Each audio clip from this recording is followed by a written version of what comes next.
So tell me about Wayne Blake and Eternity. Okay, did I ever tell you that?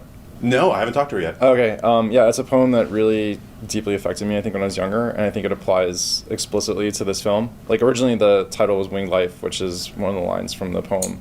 Yeah, so the idea that if you hang on to something and you know, something you love or something that you appreciate, if you hang on to it, it will destroy you, but if you sort of enjoy it in the moment and kiss it as it flies, like the poem says, then you're in the right spot, I think. Had you just read it and then like it inspired you to start that first scene? No, I read that when I was younger. It's just a poem that always like it's like the only poem I have memorized. So oh, that's crazy. Yeah. But it inspired this. It did, yeah, to some extent, yeah.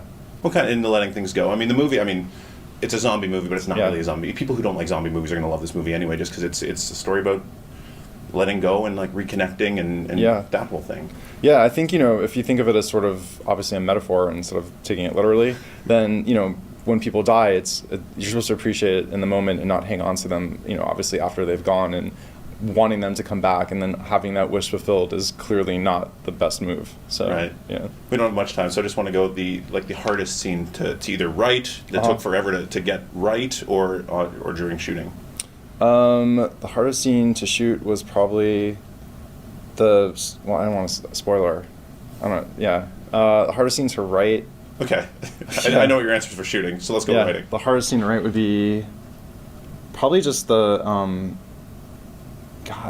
none of it was hard. Like I'm not saying I'm a genius, but it wasn't the script flowed. Yeah, the script flowed. How long did it take? I know it was written like 10 years ago, but it took like a couple weeks to write it. Is that typically quick for you? Yeah, I mean, usually it takes a couple of months to write scripts. Yeah, this one just kind of flowed out. It was like kind of easy to. I'm not saying like I'm a genius, but I'm just saying it was definitely not that much of a struggle to write it. Yeah. That's interesting. Yeah. Because I heard Huckabees was like 300 and some odd pages when you were. Hello, my beloved HMTV viewers. I'm so sorry to report to you that on Friday, January 3rd, director Jeff Baena and husband of actor Aubrey Plaza was found dead at his Los Angeles residence by his assistant, hours after the shocking news of his death was broken. It was confirmed that the screenwriter had died by suicide.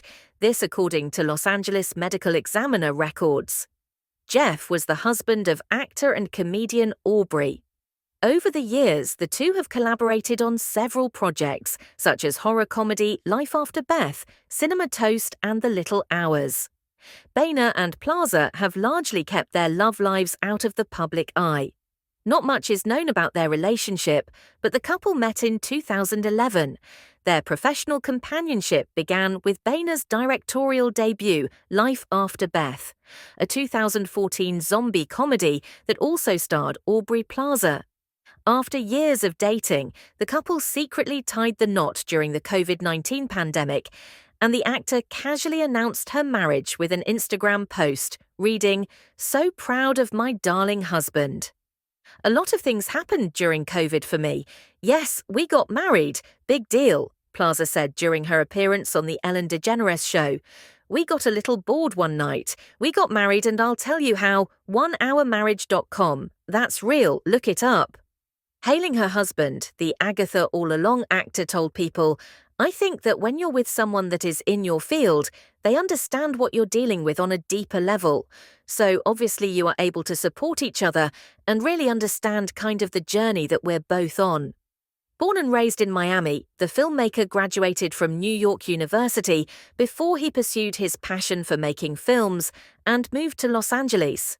In his career spanning decades, he has co-written films such as I Heart Huckabees, 2004, and directed movies including Life After Beth, 2014, Joshi, 2016, The Little Hours, 2017, Horse Girl, 2020, and Spin Me Round, 2022.